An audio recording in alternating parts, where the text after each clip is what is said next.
Are you sitting with thousands of hours of B-roll content and telling yourself, I'll start posting tomorrow? Are you in your head worried about your friends and family, thinking you're cringe for choosing to be visible? Are you chasing trends instead of building influence? Welcome to the Visibility Standard, where the visionaries of today are changing the rules of their industries and letting their voice be heard. I'm your host, Jazzmyn, and we are setting the standard.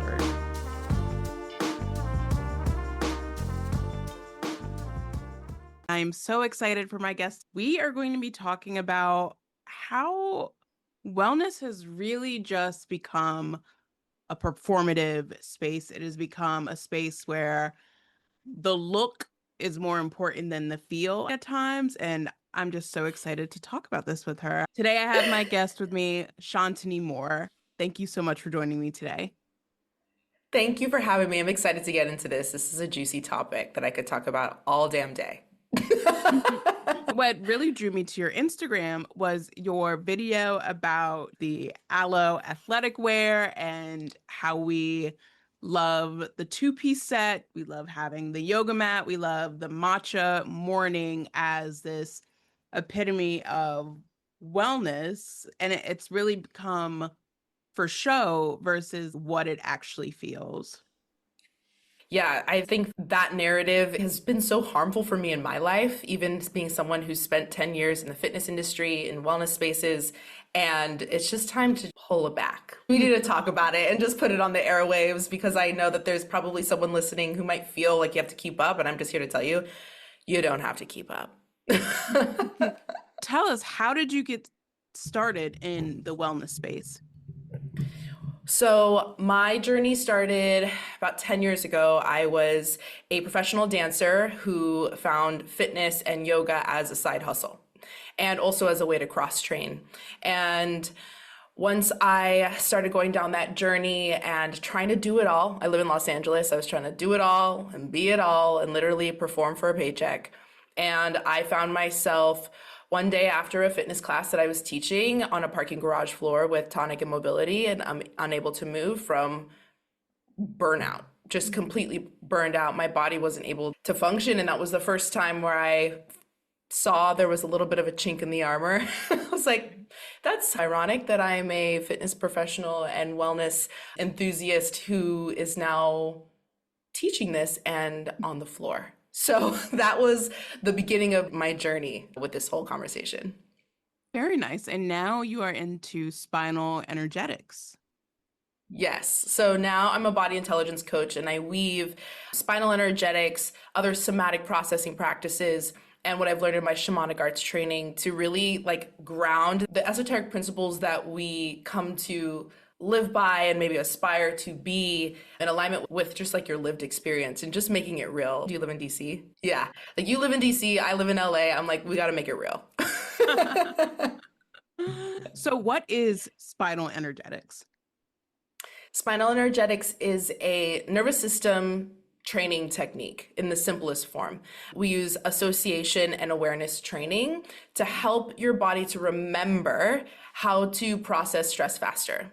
So many of us are living, especially if you live in these urban areas, or if you're somebody who has a lot of responsibilities, which I know if you're listening to this podcast, you are here because you need the answers. We use this modality to help your body to remember how to come out of that chronic freeze state or any kind of stress response that we might be spiraling in, that's preventing us from ultimately just feeling more grounded, integrated, and able to get through our days with less stress.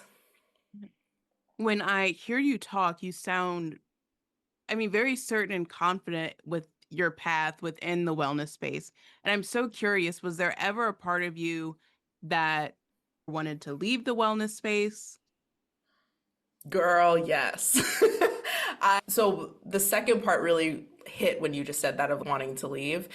I'm here to say it how it is. There's room for every industry to improve, and the wellness industry has so far to go when it has, through the conversation of inclusivity, of lived experience, of a lot of these. I know you talk a lot about anti-capitalism on this podcast, and I'm sure we'll get into it, but I'll be honest, I was a wellness practitioner and fitness instructor who didn't see myself represented in the spaces. I worked in boutique fitness and worked really hard and got some really incredible connections and jobs. But when I would look around, I was the only one in the room who looked like me.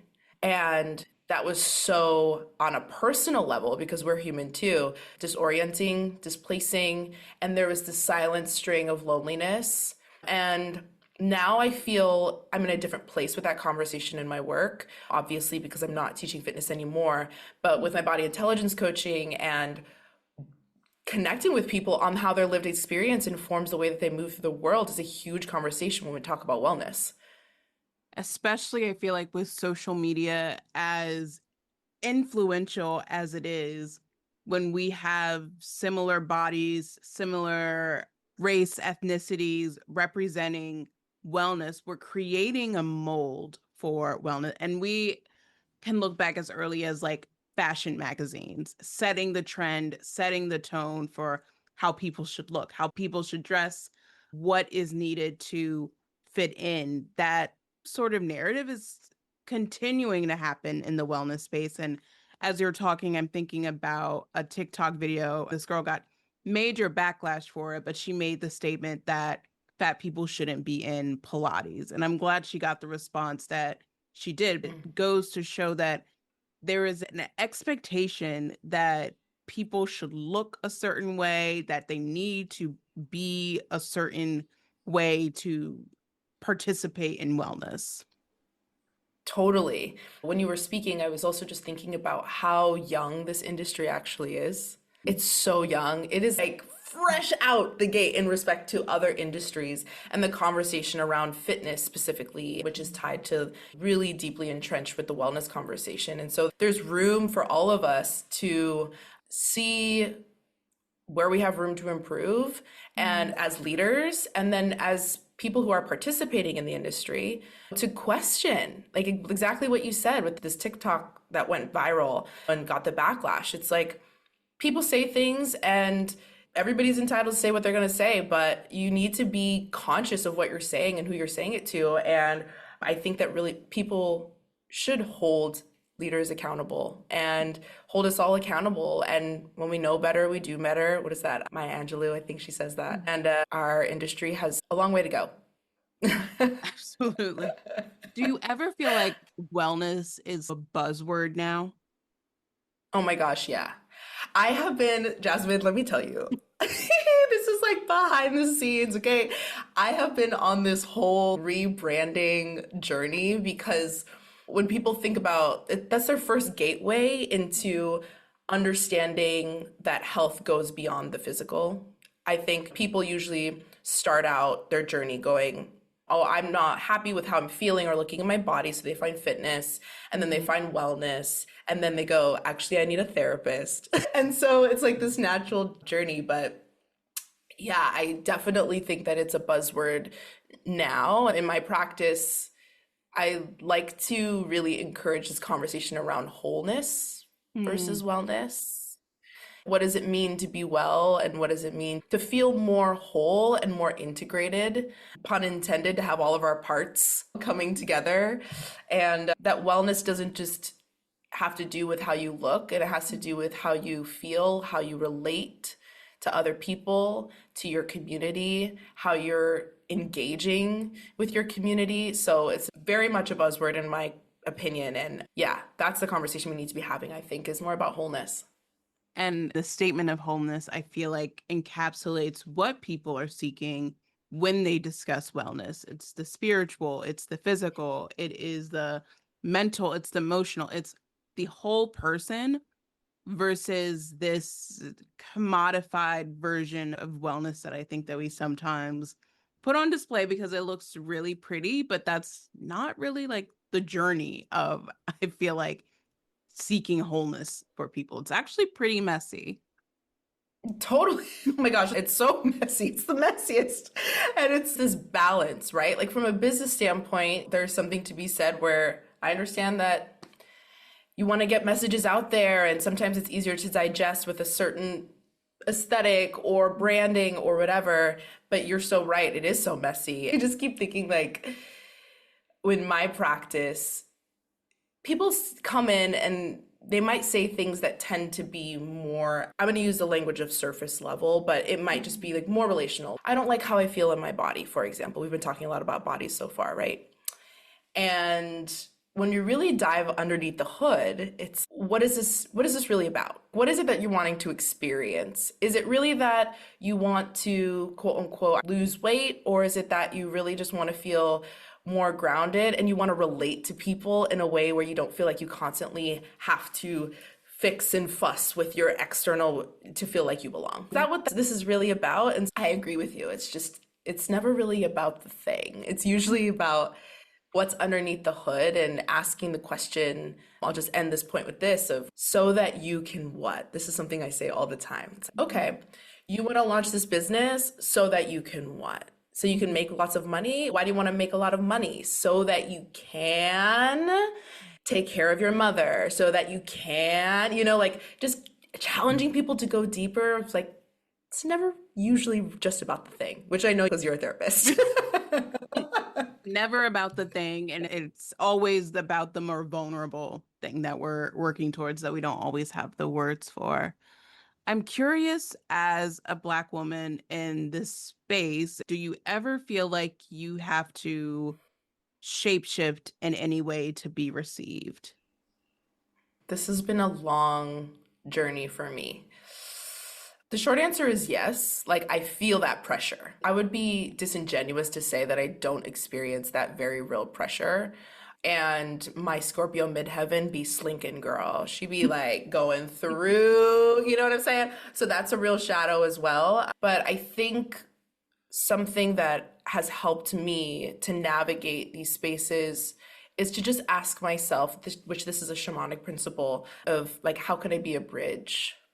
How can I be a bridge and not abandon myself in the space, but be a bridge between worlds, between my lived experience and someone else's who might look different than me, and help them to not, it's not my job to make them understand, but to stand in my own right, in my truth. I'm a Black woman and I'm also first generation here. And my dad's from Jamaica, my mom's from Singapore. I have a very nuanced experience as well, and not feeling like I even have to. This is a shadow as well, where you might feel like you have to live up to people's expectations, Mm. especially as a Black woman. Like, people have an expectation or a stereotype or something that they're carrying, and you can feel that pressure. And I definitely have a lot of compassion in that conversation because it's a tricky line to walk, and I just think that we all get to find how we can be a bridge. Thank you so much for sharing that. And as I'm hearing you, like being a bridge is a huge responsibility. It's a Mhm. big weight to carry. Yeah, I think this is the conversation, right? It's like this extra invisible labor, this invisible labor of how am I being perceived? I know that you talk a lot about visibility, right? How am I being perceived?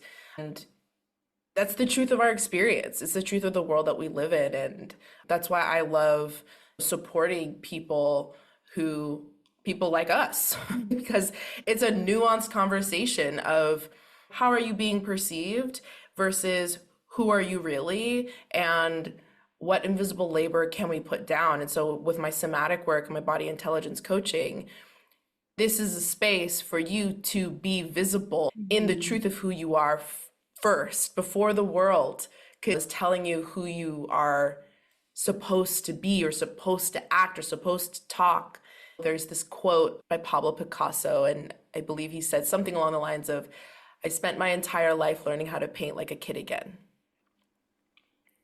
And I feel like that is the weight that we carry, especially as Black women, and especially as Black women in the wellness and healing space, is I am asking the question of who am I and who was I before everyone else told me who I should be. I have chills just like having this conversation because we show up online, we are visibly Black, like owning that. And we have no control of how people receive or perceive that. And so maybe diluting our message, or maybe not being as outspoken, maybe not being as bold with some of our takes, because we know they will be received very differently from someone else who might say the same thing. And to what you said earlier about, oh, not self-abandoning, about staying true to ourselves, being anchored in confident in who we are, is, I know for me, is a full-time job, if as long as I choose to show up publicly. As long as I choose to show up, have opinions, be someone that is public in the healing space, I have to feel so certain about myself, because there are going to be so many people that will benefit from me questioning myself. Come on now. That who will benefit from me questioning myself. And I think you do a really beautiful job of this, and I just want to commend you on it, because it's I was listening to one of your episodes before getting on here, and you were talking about, yeah, your journey with visibility and how more nuanced conversations when posted on social media dragged. But just dragged. You're like, you have no context, honey. You have no context. And you are taking my words and twisting them. And yes, what you said as well of acknowledging. I'm work more in that esoteric, and you're also in the coaching space, but it's predominantly a white female space. And it just doesn't hit the same when, or it doesn't land the same, and isn't perceived the same when I say the same things that other people are saying. So the question that I ask for myself and for my clients and is, what's the path through? Because so often we can say, I could never say it like that, or I could never do that. Right. And I like to ask, well, it's not if you can, it's just how. How are we going to find a path through? And acknowledging that if you are somebody who is visible in the public eye or looking to be, there's a fine line with vulnerability. It doesn't mean that you have to overshare in a way that takes you outside of your window of tolerance, right? What is something that is true and honest and speaks to what you want to speak to, but it's also not going to put you on the personal level, the person behind the camera, in jeopardy with your own mental health. Yeah, it is a balancing act for sure, but I do believe that the payoff is much more positive. Being able to be seen, being able to navigate authenticity publicly, it is, it allows that representation. Like, we allow representation when we choose to show up in these spaces and choose to share our opinions and stand by them and stand behind them.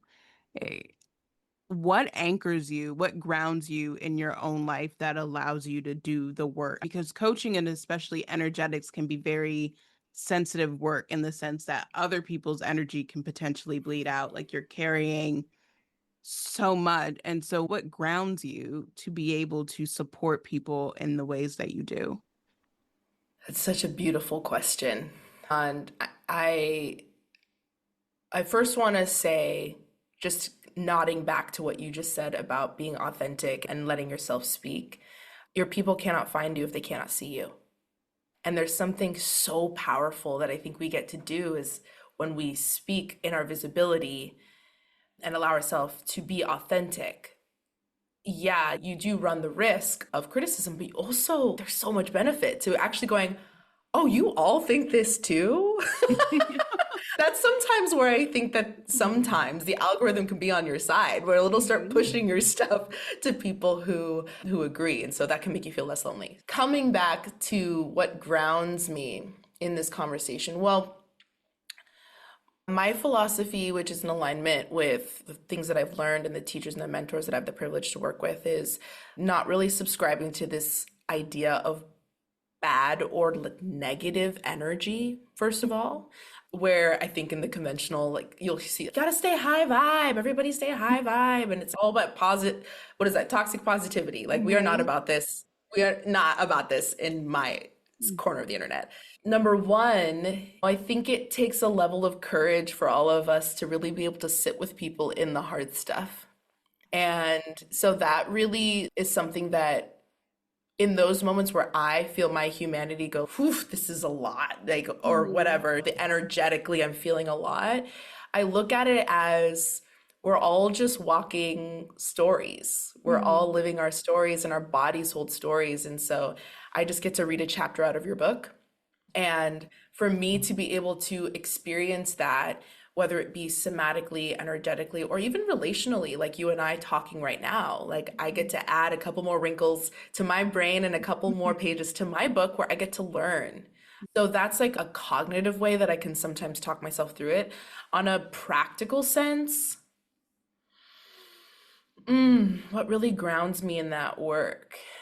It's really being a student in the work. I receive session and receive coaching as well, and allowing myself to stay grounded in that humanity and be in the work and go, oh, yeah, I got my shit to work on too, guys.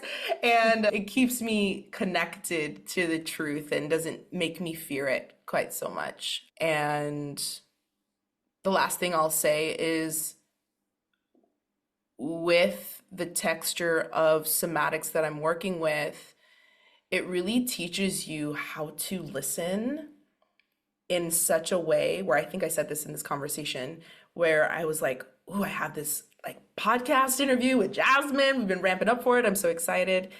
And noticing this, like the texture of the fine line between excitement and anxiety, and going, maybe not make a story about this. I think it could be a little bit of a both. So I'm just going to get on my mat and just use the tools that I have to just move the energy. So, in summation, to answer the question, knowing that I don't believe personally in negative or bad energy. I think that we're all just walking each other home. And being a student of the work and being in integrity in that allows me to have a read on my own system and respond accordingly. Yeah. You mentioned earlier too about having mentors and teachers, and I've found that the only way that I've been able to really elevate is also having people hold me up as well. Huge. And you know what else is having like different circles for those different aspects as well, like having a community for people who understand you professionally, because like your bestie from when you were 10 years old might not be in the same line of work, and so if you're going to them and talking to them about it, you might not be met in the way that you need, right? So like having community in your line of work, and then on the flip side, having people that you can connect with that don't give a shit about what you do for work and they could just connect with you on a human level. So yeah, I think that's a huge part of it. I believe in what I know about your work. You talk a lot about community care and collective care, which I think is a huge conversation around wellness and the conversation around how capitalism and colonization has found its way into the wellness space, right? Is sectoring us off, all of us off, and Mhm. having this huge push around only the self. And how am I taking care of me and setting Mhm. boundaries, which people say setting boundaries, but really they're just pushing people out. And like finding that line, I think is really important. Absolutely. It's so sad to me. I feel like sometimes we've gotten into a space where we almost want to resolve ourselves of responsibility for others to the extent that we Mm. just truly isolate ourselves. We truly disconnect ourselves from the human experience because we are so engulfed with the self. We're so interested in how we can improve ourselves, how we can protect our energy, how we can have like tunnel vision on our goals. And I am just as ambitious as the next girly.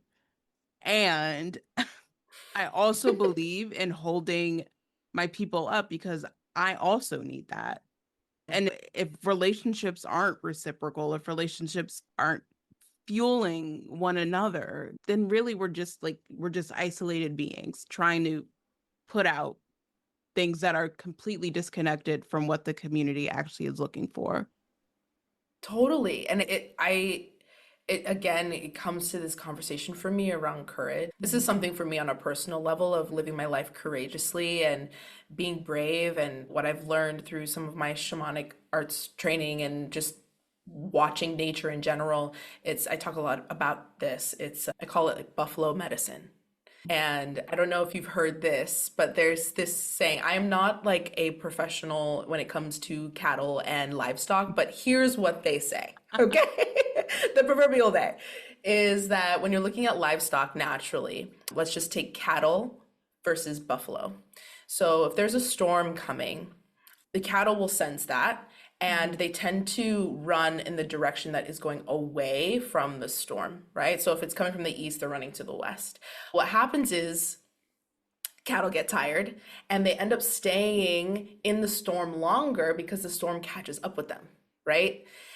Now, buffalo, the proverbial they say that they tend to run towards the storm, and they actually charge through it knowing that it's going to be harder and more challenging, but they get through it faster. And I think about that a lot in my life and use it as a metaphor with my clients of like, how can we be the buffalo? Like, how can we go towards it courageously, which comes up in this conversation around how we are allowing ourselves to let others in this conversation around collective care and be courageous and show up in those moments where you're like, whew, I don't know, this feels hard, all of that stewing inside of you. And so that's what I work with my clients is like, how can you hold more capacity for the hard stuff so you can be courageous and not be so in your own, and I don't mean this in a negative way, but like your self-centered story, and really think about the bigger picture. Yes. How can we build, in therapy speak, how can we build our distress tolerance? Can we set ourselves up to withstand hard situations and still come out able to trust who we are, trust our voice, and still feel confident that if something else hard were to happen, we would be able to hold ourselves up. That's the ticket, I think. It's a complex, nuanced conversation coming back to people's lived experience, because when you're talking about distress tolerance, like you brought up, and we also brought up the invisible labor that we carry, you and I and people like us. And so our cup is already pretty full with stress and distress. And so, yeah, I think that's a really important conversation as well, for us to have compassion for ourselves, but also to understand that we're all holding just a little bit more than what meets the eye. Yeah. And not villainizing or shaming any of it. Like you said about no bad energy, no bad feeling, no bad vibes. Like all of any emotion, any energy, any feeling is all data. It's information. It allows us to make more informed choices. And so the more that we can allow ourselves to lean into those more uncomfy feelings like anger, resentment, sadness, shame, embarrassment, the more that we allow ourselves room to allow those in, the more information we have about ourselves. And then the more that we can move forward and actually feel more capable, because you have that awareness and you've met it, you know it, you love it, you sat it down, you took it out for coffee, like you are with it. You're like, okay, I know this about myself. And that doesn't mean that we have to then like always strive to, this is something else that I talk about, is like how perfectionism is really woven into that conversation, especially in the wellness space and spirituality and this concept of enlightenment. And and this is my opinion. So my opinion is that there's just way too much conversation around being enlightened or being like high vibe, and like this conversation around like being better than is really what it is. When some of the most wise people that I know have never stepped foot into a yoga studio. So I think there's something to be said about this. Again, it's just having that perspective of letting people teach you. The other day, Me and my partner were at the farmer's market, and I was having a day where I was beating myself up, back end business stuff, day in the life. And he was like, let's just go for a walk. And we end up at this farmer's market. And there's this 10-year-old kid who was like, hey, I made some hot sauce. Do you want to buy it? And I remember just being like, if this teeny tot mogul could be out here in these LA streets, like, we are going to be okay. And my point in sharing that story is if a 10-year-old can teach me, like, something that day, like, we need to just dismantle this whole conversation of hierarchy when it comes to spirituality, healing, wellness. It's like we're all teaching each other all the time. And that Sunday, I was like, okay, we are back on the horse. And it's just a reminder that showing up is literally 90% of the battle. Ugh, literally showing up, getting yourself to the point. Because Yes. you've done all that work. Once you're there, you're like, we're here, we're recording, we're live, we might as well do it. He already had his hot sauce. He was at the farmer's market. Now the worst thing that can happen is someone said no, but I put myself out there. I have created this product. I am offering this product. I've done the heavy work. And then I've done the work. the right people will find me. That's right. And I was like, yes, you can put that sauce on a chip and let me taste it, boo. Let me get a sample. I was like, okay. But yeah, I think I'm hearing a theme here on putting yourself out there, visibility, the invisible labor that we carry, having discernment with the messages that we're taking in around all of that. Like, super important. I think it's really important. And I do think that it's shifting. It's slowly starting to shift. I think in the last 5 years, people are getting over it. They're getting over it because they're not feeling met. And I'm really excited about that, actually. I don't know. How do you feel about it? Oh yeah, I feel like the nothing but good vibes, like relaxed nervous system is we are now realizing is just repackaged perfectionism. Like no one is always 100% zen. Nobody's nervous system is always 100% regulated. That's not realistic. How about Mm. I get to crash out and then come back to my center? Okay, because that right there, like there's so much in that. There's so much life in that. That's so human. That's so real. That's life. That's something that I can definitely get behind. And it's like I was like, are you in my journal or in my like messaging strategy? That's crazy. This repurposed perfectionism is a huge part of it.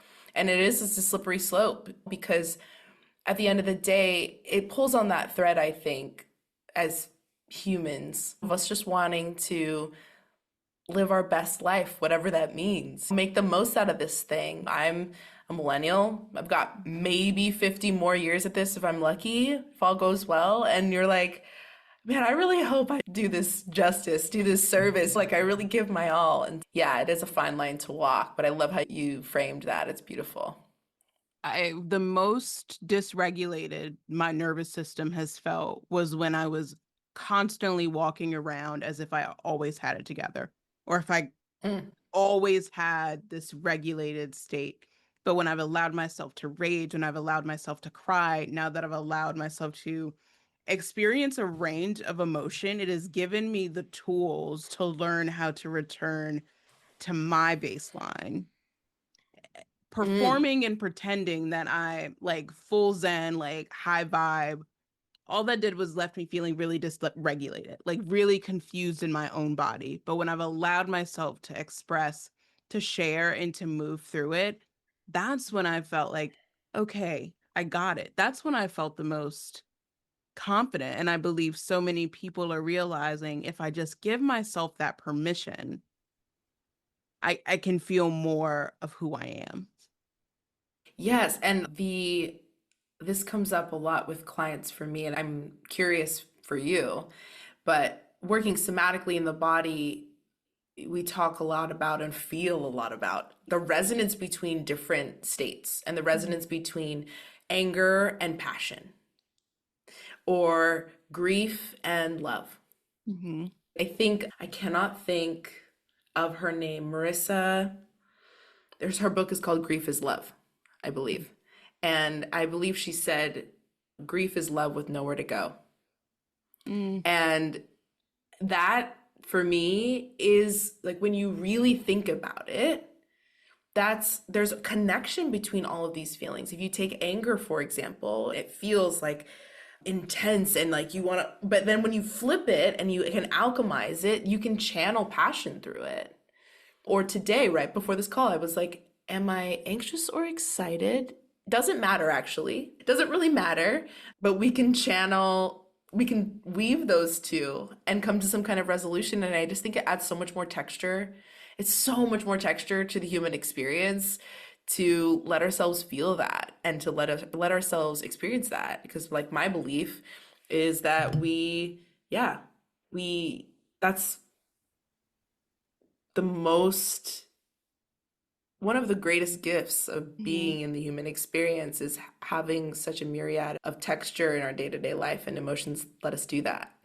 This has been such a rewarding conversation, and I feel like so many people can resonate with just the idea of just showing up for yourself, to live within your truth, to be scared and do it anyway. I feel like we've touched on so many various topics, but being able to like find that anchor within, not Mm. seeking, not looking for someone else to be performing it, not looking for someone else to be the model, but finding that anchor within and then allowing that to be portrayed externally.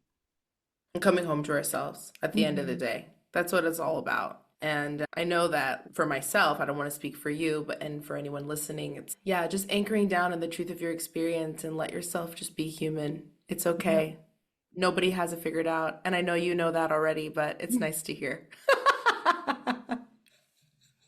Putting double emphasis on it. Nobody has it figured out. None of us do. We are winging it. We are showing up, Every day. doing our Winging it best. every day.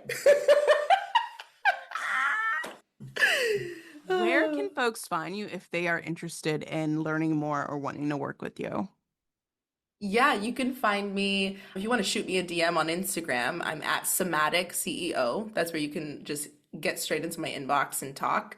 But I would love to gift you and your listeners one of my fun free quizzes, which is called What Wild Animal Runs Your Subconscious? And it's a fun, like, it's giving BuzzFeed. It's giving, I just need a little cute dopamine hit that's going to actually teach me something. And I have fused attachment theory and nervous system research to help us to understand, like, what archetype are you and how stress is moving and motivating you in your life, but also having this conversation of like, how can you alchemize nerves into excitement? How can you like really walk this way that we've been talking about today? So definitely invite y'all to take that quiz. It's lots of fun. Shoot me a DM at Somatic CEO and share this episode with a friend who you think needs it. Everything will be linked in the show notes. And as a closing question for all of my guests in the latter half of the year, I am asking, what word do you want to embody by the end of 2025? What word do I want to embody? This one's a good question. I'm gonna have to sit with it for just a moment.